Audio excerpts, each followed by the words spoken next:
Nul n'a choisi ses parents, ni même, s'il regarde bien, ses amis. Nul n'a choisi d'être grand ou petit, blond ou brun.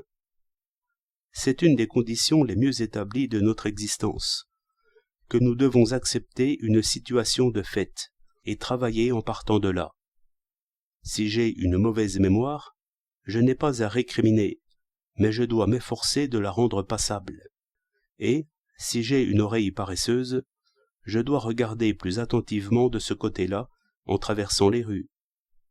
L'indignation ne sert point. Cette idée est familière à tous. Nous comprenons aisément que notre nature et ce qui l'environne, tout cela nous est donné et ne peut être changé comme un vêtement. Il faut se contenter de modifier un peu ces conditions imposées. L'expérience fait voir que les modifications qui dépendent de nous sont très faibles par rapport à la structure et au régime de l'ensemble. Mais l'expérience fait voir aussi qu'elles suffisent presque toujours. Il y a très peu de distance entre la pire humeur et la meilleure. Il suffit quelquefois de changer l'attitude, de retenir un geste ou une parole, pour colorer autrement une journée. Il y a très peu de différence entre un son juste et harmonieux et un son faux ou laid, entre une belle courbe et un contour sans grâce. Telle est sommairement l'idée virile de la nécessité et de la puissance. C'est une idée puérile de vouloir changer la forme du violon au lieu d'apprendre à s'en servir comme il faut. Cette idée n'est point commune dans la politique.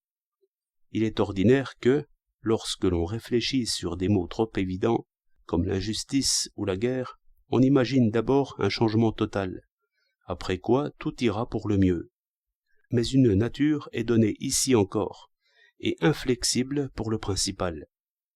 Il n'est pas vraisemblable que la nécessité politique nous tienne moins étroitement qu'une autre, et que l'on change plus aisément la constitution de son pays que la forme de son propre nez.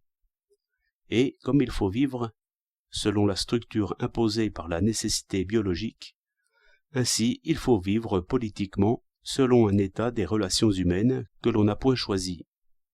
S'indigner ici est à peu près aussi raisonnable que de déclamer contre le froid, contre le brouillard ou contre le verglas.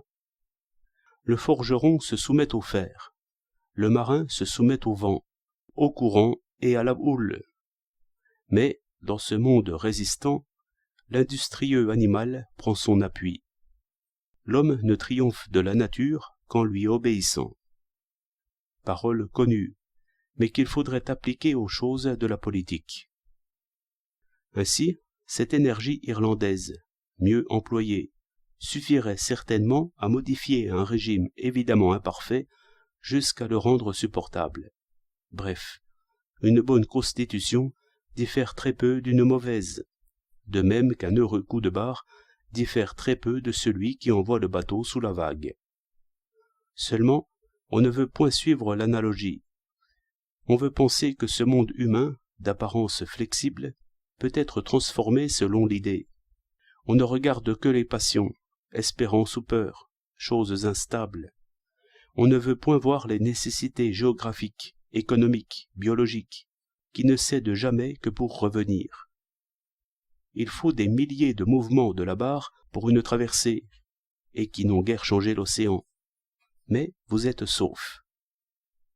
Ainsi, la prudence politique de tous peut beaucoup et assez, par de faibles changements, comme de laisser un journal pour un autre. Toutefois, il vaut encore mieux écrire au directeur du journal que vous lisez, s'il ne raisonne pas à votre gré. Au lieu de dire que c'est inutile, essayez.